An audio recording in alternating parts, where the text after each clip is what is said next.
Lumos. Take marker. Action.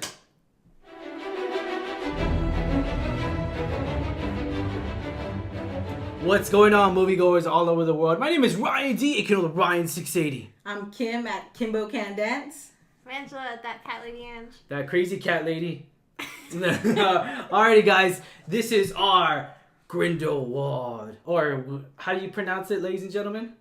Crimes of Grindelwald. No. Crimes of Grindelwald. The way they were saying it. Oh, we're saying it probably really bad. London people are probably making fun of us right now. Sorry about that, guys. But we're in the States, ladies and gentlemen. Alright, so let's get the show on the road. The Crimes of Grindelwald. Man, so much of a hype from the first one. And, you know, with all the history, with everything, with the books, the Pottermore. Correct me if I'm wrong, Kim, but like Pottermore, I mean, what more is there besides like... Because you get the backstory of the books, Pottermore. Mostly just the books and Pottermore, but mostly the book within the book.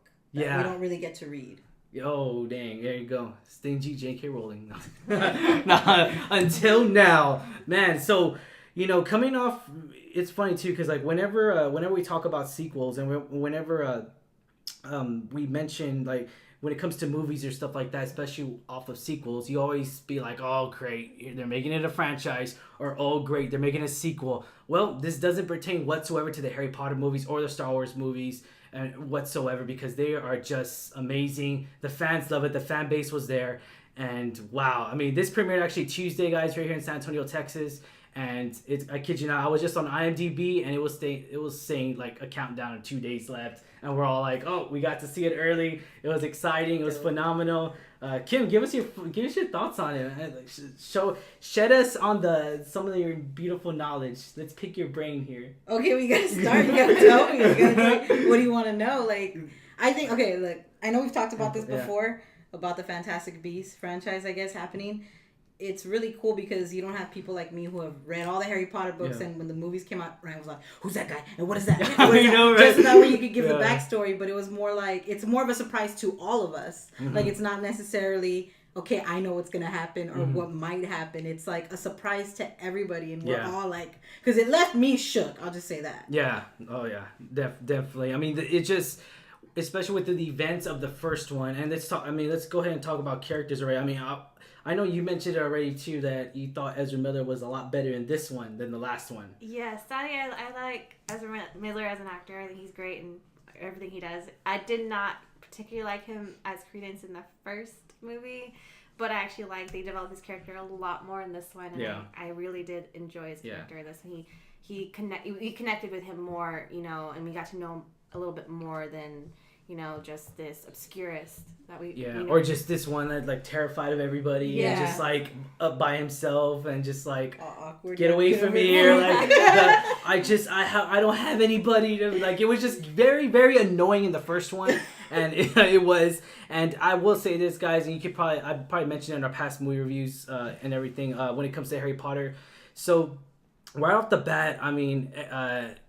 Newt Scamander. I mean, this guy that plays him, Eddie Redmayne, like, he is, wow. Like, he really is the word of awkward. This is him. Like, it should be right next to awkward. The definition of awkward should be Eddie Redmayne. Like, he plays that so well. I don't know if I feel like that's his natural self. I don't know why. I feel like it's its own entirely. But it just, you know, I love how he could, like, just touch a creature and just be like, I know everything about, like, almost like he knows everything about that person, the emotion wise. I mean, just everything. Yeah, he's very compassionate towards, you know, creatures, and, you know, he talks about it a lot, like he's advocating for, you know, protection. He's trying to make sure that these creatures have a home, and I think that portrays a lot, not just because he's awkward, but I think there's more to him than just that.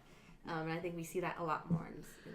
Yeah, and there's so much story into this, man. I feel like I remember I mentioned it too, Kim, after we saw both of y'all. I remember when we saw this Raptor, we saw this film. I was just like, J.K. Rowling and David Yates are probably drinking a cup of tea and just be like, all right, we're going to do this movie like this, and we're going to do this. Man, David Yates, I mean, he is phenomenal. I mean, he's a great director. I mean, he's done he's created the world. I mean, visual wise, like bringing it to life and everything. You know, when it comes to the visual, and of course, J.K. Rowling's all a part that. She's a part of it 100% all the way. And I know you said it too, like she wasn't a part of the play per se, right? No, she wasn't a part. She's not the one who wrote Cursed Child. The Cursed Child. There you go. Yeah. Oh. So it's just that they wrote it. And she kind of, I guess, skimmed over it. I'm not too sure exactly. I mean, I wasn't there, but yeah, she was. She was there. But I think like she just skimmed over it, and that was that. And they made the play. I mean, it wasn't. That's why there was a lot of holes in it. Like if you listen to some like Harry Potter hardcore fan podcasts, like they're gonna tell you what holes they left, like big time. Because like I mean, to me, it's entertainment. It's Harry Potter. I'll watch it. I'll like reference it. Like it's. I love Harry Potter, but. I was listening to some of the podcasts. I was like, "Oh yeah, that didn't make sense," you know. So yeah, that's because she was just on the sidelines of that one. Right off the bat, I ain't gonna mention too when the film first started. We're not mentioning any spoilers whatsoever because it's gonna ruin the movie, guys. But right off the bat, I love that intro in so many ways. It just shows because we did get a little bit of video right before the film started, and that just showed like. It was almost like the history of Harry Potter in like in a sense to where like it was just coming all together, and I loved it. What I'm gonna give praise to is the logo. Oh my gosh, I don't know if y'all recognized it, but the wizard, like it's not called the Harry Potter world per se. Like it's the Wizarding World. J.K. Rowling actually named it the Wizarding World, not just of Harry Potter, guys, but the Wizarding World in general. This is like a multi-universe for Harry Potter, and it's just I love it so much, and it showed. I don't know if you noticed too. It showed all different wands on there. Yeah. That was amazing, man. That was phenomenal. I love that creativity right there. And then also just when the opening of Warner Brothers, I love how every single Warner Brothers logo is the same, but it's not. Because Warner Brothers does it marketing very well with J.K. Rowling, where they do the Warner Brothers thing, and it's like it looks obviously it's a WB, but what I'm saying is that like just the way it's structured, the way it's presence, movie. Like exactly every single movie, whether the DC movies, I mean it doesn't matter, it fits everything, and I love it so much. I'm gonna say though, man, Johnny Depp really did wow. Like I was very worried, even though when we saw him, like I think he was in it like what 10 minutes or 5-10 minutes of the movie, the last one, right? Because he came at the very end. Yeah, at the very end. Yeah, so like I was kind of like hesitant on him because I was like, oh great, like it's Johnny Depp. Everyone's all like, oh, great, but. Overall, I think the movie world and the Potter world is going to be very happy of this because it just his presence. I mean, he knows how to play a criminal. He's done it so many times with Black Mass. He's done that cleverness in Pirates of the Caribbean. I mean, wow, he's just. I thought he was gonna get worse. I thought he was gonna be amazing because he's a perfect villain. Yeah. Like he was in all those that you just mentioned. Yeah. I think it was gonna be. I thought he was gonna be good. You had your doubts. I have my doubts. He's gonna be good. Yeah, I know he is. Yeah, I have my doubts, but yeah. But also because like you say he's. What makes him, like, I guess you say the perfect villain is he's also very charming. Yeah. So that's part of his, like, persona. They did mention that in the movie, too. I mean, not charming, but they said he was very persuasive. Yeah, so he has to appeal to people to gain his followers. And there's a part, I don't know if it's considered a spoiler, where he makes, like, that triumphant speech to his followers. I think he did a really great, fantastic job in his speech. It just shows... like the type of person, like the actor, like it just shows how great he is. I think that speech was just pretty brilliant. Yeah, I mean, all around, his presence was very phenomenal, and when every time he was on camera, it felt like almost like Lord Voldemort all over again. Like it was just, man, it was just his. You could just say, you must not be named. Oh my gosh, I'm out of here.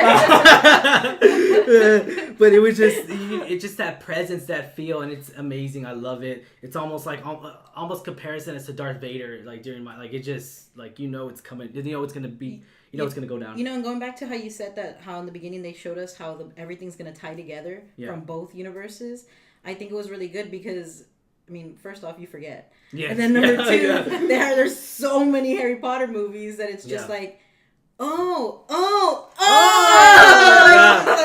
It's just really, really good. It's a good little history lesson for you in the beginning. I like those little like Easter eggs. Yes. Without mentioning, you just pick up. Like I think that was like you said, you're just like it just hits you. You're like, oh, this is how it connects. Oh my goodness. Like, all these so characters. And that's why we were shooketh. Yeah. And then just, I mean, you know me if you follow me on Alamo City Movie Talk page, guys, and you know me for a sucker for history movies. When I mean history movies, I mean like sequels, I mean trilogies, franchises. I mean, it just shows the depth and the storyline that it values to us fans, to the viewers, to the moviegoers, to the book lovers, to the Pottermore lovers, to the podcast Pottermore lovers. I mean, everything in general.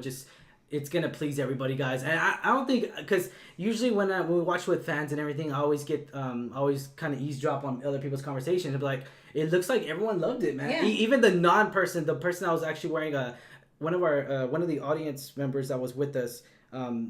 We don't know him, but he was wearing a Texas Ranger hat, and he actually loved it, even though he didn't see the first one. So, just coming off that like, not knowing the knowledge of Harry Potter and still loving the movie, kudos to you, J.K. Rowling and David Yates. Man, storytelling was amazing. Yeah. I mean, I can't go on and on about that. Even when I thought the climax of the movie it really wasn't. Mm-hmm. Like, I thought it went beyond, and I was like, dude, that was crazy. And this small little it's hard because I'm like trying to talk fast and not say like the spoilers, because I just want to mention so many funny things and so much stuff. But yeah, it had those little like quirks, like, you just like little moments where you just laugh and it's just natural humor. I think that was great. Yeah. Kim, what'd you think? Did you think they needed anything?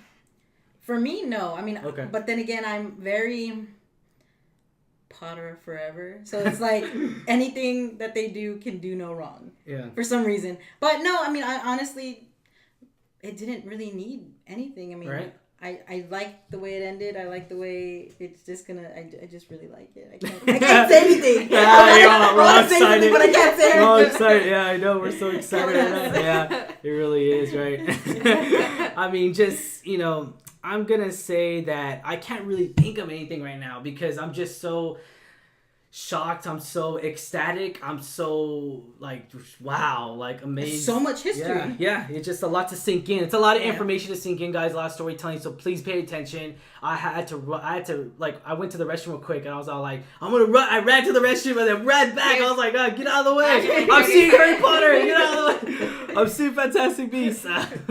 But right out the bat, though, I will mention, guys, and it's just, I love the visual effects. We're so, wow. Like, I totally wish, and I know probably Harry Potter guys are going to hate me on this, but I wish Harry Potter, like, I feel like Harry Potter came out a little too early for, I guess, for me, because I wasn't really into what I'm doing now, obviously, but I felt like it should, like, with the special effects so far in advance, I felt like they could do it I don't want to say like a reboot, but maybe later on in another decade or so. Maybe, I don't know. You feel like it's not. I don't know. I think the first few movies it showed I guess where we were at in the times. As far as visual effects. But I think towards the end it got way better. Yeah. But where it got dark, where it got deep, is where I think it needed to be with the visual effects. Okay. And I think it carried over to this franchise. Yeah. I mean, just right out the bat too. It's just the intense moments. Because, let's be honest, guys, they're literally doing it on a green screen. And to do that, to have those emotions, to have that intense, I mean, just, it's done very well. And those actors, the stunt people, phenomenal job. Very intense scenes in here, guys. And wow, I just never thought, like, the world of magic is just crazy. I mean, it's bizarre. And it's just, wow. It's phenomenal. Obviously, we got this in the trailer, guys, and we do go back to Hogwarts, and this is, wow, the castle looks new. I was, oh man, it looks so like new, like untouched. I was just like, I don't know if you remember from Deathly Hallows Part 2, but yeah, it doesn't look like that anymore. But I mean, just wow, and then we just get little hints here and there. I'm not gonna mention, but man, I loved every bit of it. Angela, what do you think they needed? For me, I wish I had seen more development, but then there'd be nothing left for the next movie. So right. Yeah. I think it's, like you said, it was a lot to process, a lot of information kind of thrown at you, sink in, because you had to try to kind of connect the dots between the other movies that came out. Not just the previous one, but the other Harry Potter franchise itself. So I think it was just enough info. But I personally am even more excited to see the next one. I want to see how it ends and see how it continues. Yeah. So I think that's my only suggestion. But I wouldn't change this movie. I will it's just me being impatient. I will say, like, wow. I mean, compared to The Empire Strikes Back, this is a great way to start off a sequel. Kudos to you guys, J.K. Rowling, Warner Brothers. I mean, I'm pretty sure y'all knew this was going to make money. You knew it's there. And it's just backing up that truck, guys. Backing up the truck to J.K. Rowling's house. Back up truck. more money. More money to her castle. But the climactic moments were amazing, intense, nervous. I mean, my blood pressure was probably up the whole time. Like, it was just like, oh my gosh, I can't believe this is happening. Like, it just, yeah. So, yeah, David Yates, I'll say this. David Yates did it again, guys. And it's just phenomenal. I loved it. Was this the film that we deserved, Kim?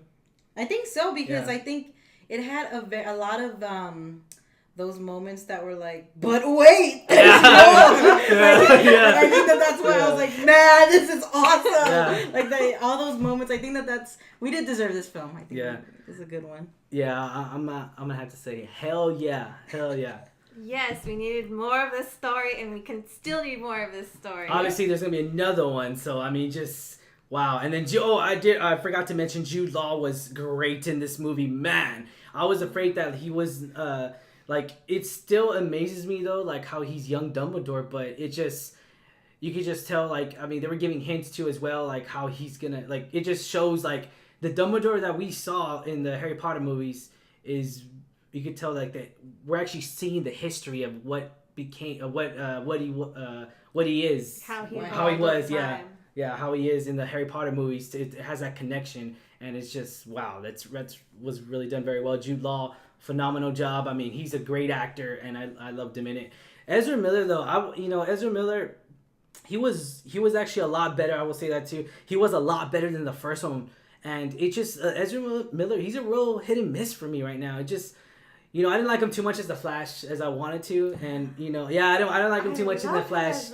And see, he's stuck at Warner Brothers. I mean, not necessarily stuck at Warner Brothers. I would love to be stuck at Warner Brothers, but not necessarily stuck there. But it's just he's doing a lot of stuff there, and maybe in the next movie, who knows? Maybe we'll see him in the next Harry Potter series or something, or maybe we'll get something going on there.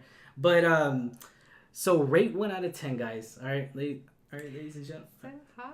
Yeah, I know, right? You want me to really? Okay. Yeah. I guess for me, it's a 10. Oh, but dang. Okay. But for people who are probably gonna not, if you have to be prepared to process this information as you're going, so you're probably gonna rate it as like a 7 or an 8. But for me, it's a 10. It's a 10. Okay.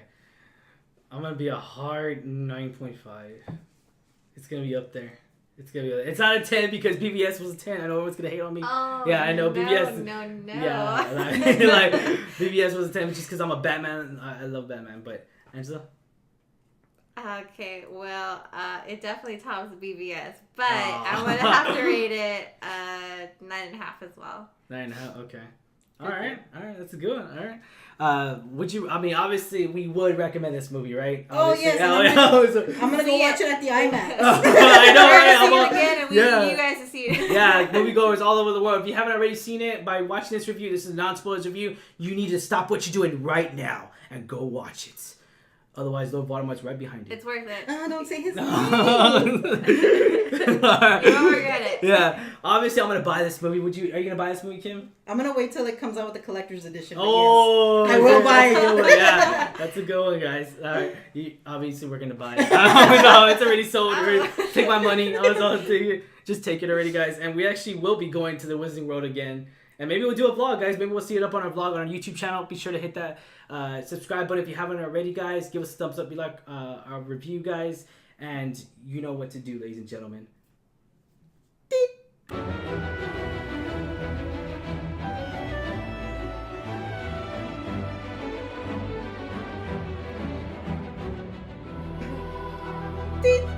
That's good. That's good. Oh, I'll make it look like this. Wait, look at it again. Look again. Do it one more time. Do it again. Alright, no, it's really good. We goers all over the world. My name is Ryan D, aka the Ryan 680.